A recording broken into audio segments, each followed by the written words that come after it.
98% manusia gagal di dalam MLM walaupun mereka telah banyak berusaha, dan ini juga terjadi pada diri saya selama 13 tahun berusaha bermati-matian, namun saya tidak menemukan kejayaan yang saya impikan walaupun telah penat berusaha. Baik, Assalamualaikum warahmatullahi wabarakatuh. Nama saya Sadiqdin. Jadi ini semua adalah setelah saya menemukan sebuah buku yang berjudul 12 Konspirasi dalam MLM yang mendedahkan kenapa 98% manusia ini tetap gagal walaupun mereka telah banyak berusaha, kerana bukan salah 98% manusia ini, tapi konspirasi. Ada 12 konspirasi yang berada di dalam program MLM ini. Ya. Jadi salah satu konspirasinya adalah syarikat mengetahui bahawa tidak banyak orang buat full time. Kebanyakan orang buat part time. Jadi syarikat meletak komisen atau persen yang kebanyakannya jauh ke bawah level 4, 5, 6, 7, 8 kerana syarikat tahu orang part time tak sampai. Orang part time ni biasanya punya orang di level 1, 2 dan sedikit di level 3, level 4, 5 dah tak ada orang dah. Jadi bila syarikat buat pelan pemasaran yang membayar insentif atau persen yang letak jauh ke bawah, jadi syarikat tak payah bayar kebanyakan orang. Hanya bayar sedikit je top leader. Jadi top leader bikin duit RM10,000, RM100,000. Tapi kita kebanyakannya buat apa? Bonus RM20, RM30. Lama-lama kita fed up sebab kita dijanjikan impian tu, impian ni boleh capai ni. Namun akhirnya semua hampa. Ya, itu salah satu konspirasi. Salah konspirasi yang kedua adalah syarikat yang menggunakan sistem binary, 2 cabang. Kemudian dia bayar kat cabang yang kecil pula. Padahal seluruh volume tu adalah volume anda. Anda telah usahakan, syarikat dah dapat keuntungan besar. Tapi dia tak nak bayar atas keseluruhan volume, dia bayar cabang yang kecil. Jadi usaha banyak tapi duit dapat sikit. Ada pairing pula, kena seimbang pula. Lepas tu ada flushing pula. Kalau sampai satu waktu tu 12 malam, dah tutup, kena start yang baru lagi. Jadi ini semua yang bikin banyak orang hampa. Konspirasi yang ketiga adalah syarikat yang gunakan billboard di jalan-jalan raya dekat highway tu, dekat Johor sampai kat utara tu, tengah-tengah jalan tu, highway bayar puluh-puluh ribu setiap bulan iklan produk mereka. Jadi syarikat ni bersaing dengan distributor-distributor mereka. Orang penat usaha, lepas tu orang yang tengok iklan ke tu pergi langsung dekat syarikat. Dan syarikat perlu bayar duit yang banyak untuk bayaran iklan ni setiap bulan. Jadi duit tu dapat daripada mana?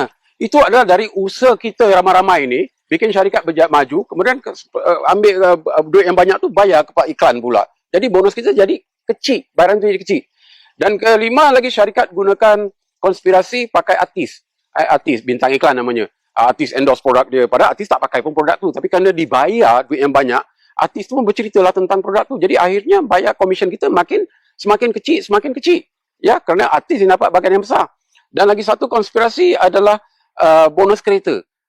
Padahal kereta pun kita tak perlukan, banyak orang dari kereta. Tapi syarikat adakan konsep bonus kereta, kita ingat kereta tu kita punya. Padahal itu daripada sales volume. Kalau anda maintain, syarikat keluarkan deposit daripada sales volume kita untuk keluarkan kereta. Tapi setiap bulan tu kena maintain volume tu. Kalau volume tu kurang, anda kena pakai duit kucing. Kalau duit kucing tak ada, kereta kena rampas balik. Akhirnya banyak orang dulu ada kereta mewah, sekarang dah tak ada. Jadi syarikat yang benar tu, dia tak pakai konspirasi ni semua. Dia bayar sebesar-besarnya. Kalau anda nak kereta impian, anda beli kereta anda. Anda tak perlu harapkan dari syarikat. Dan salah satu konspirasi itu adalah payout. Payout, banyak syarikat cerita tentang potential payout. Tapi itu bukan actual payout. Actual payout adalah payout yang sebenarnya setiap bulan. Berapa banyak komisen yang syarikat dah bayar kepada semua dia punya distributor. Jadi kebanyakan payout yang dicerita 60-70%, apabila kita kaji sebenarnya payout tu di bawah 30%. Jadi ini semua berubah apabila buku ini mendedahkan konspirasi-konspirasi ini dan juga menceritakan MLM ini menghasilkan paling ramai jutawan dalam dunia. Tetapi dia tidak terjadi di negara kita ni. Di Malaysia, Singapura, Indonesia tak banyak orang berjaya. Banyak orang negara barat, Jerman, Mexico, Amerika, Russia berjaya, kita tak berjaya. Sebab program yang mereka buat berbeza dengan program yang kita buat. Kita punya banyak syarikat yang tamak, kaya sendiri. Top leader buat duit, syarikat buat duit. Kita kebanyakannya hampa. Dan dalam buku ni juga mendedahkan, dalam 300 program yang baik ni, 6 terpilih sebagai bayang paling besar di dunia. 6 ni semua tak ada kat rantau ni. 6 ni semua kat Amerika. Dalam 6 ni, 1 dipaparkan dalam majalah Business Incorporated 500 sebagai paling pesat berkembang. Dan ini yang saya nantikan, akhirnya mereka datang ke rantau Asia dan saya libatkan diri, dan dalam masa 2 tahun, saya capai kejayaan yang jauh lebih besar dari usaha saya yang selama 13 tahun di syarikat yang 2 syarikat yang lama saya usahakan itu. Dan menjadikan saya Platinum International Diamond pertama di Asia dan membuat saya meraih angka 6 setiap bulan. Bukan saja saya, malah ribuan orang yang sama-sama berjaya seperti saya kerana kami memiliki program yang bebas konspirasi Dan salah satu yang terpenting adalah program ini memiliki barangan yang diramalkan bakal berada di setiap rumah, barang yang tidak bersaing dengan mana-mana kedai dalam dunia kerana ia tidak terdapat di mall, di kedai, di mana-mana syarikat lain kerana dia patented, international patent. Ini penting, saudara sekalian, ya. Kerana kalau anda menjalankan network marketing atau MLM ni, kenapa ditukar nama network marketing? Sebab MLM ni banyak dah rosak. Kerana skim-skim cepat kaya, money game pun menyamar diri sebagai MLM. Jadi akhirnya orang ingat MLM ni skim piramid. Pasal skim piramid tu penipuan, pembohongan, tak ada barang pun. Kalau ada barang pun mengarut. Skim krim lah, sapu lah, pakai gelang magnet. Itu semua adalah manipulasi, pembohongan. Barang yang benar adalah barang mempunyai pengiktirafan sains, barang yang telah dikaji dengan ujian klinikal, kalau barang produk kesihatan. Kalau anda berniagakan produk seperti spirulina, ginseng, gamat, propolis, wheatgrass lah, green, ini semua bukan tak bagus, tapi dia bersaing dengan semua syarikat. Orang boleh dapat lebih murah tempat kedai kat luar. Bermakna akhirnya bisnes anda tumbang kerana barang anda boleh didapatkan di mana-mana tempat. Jadi kalau kita nak berjaya, kita kena cari barang yang ada patent. International patent tidak dibenarkan jual oleh mana-mana syarikat dalam dunia. Kalau orang nak satu dunia, kena cari anda. Macam mana anda nak gagal? Mestilah anda berjaya cemerlang. Kerana barang tu barang yang ada international patent. Jadi anda jumpa orang yang beri anda video ini, dapat informasi lebih. Kerana di Malaysia ini, kami sedang kembangkan sayap di seluruh Malaysia.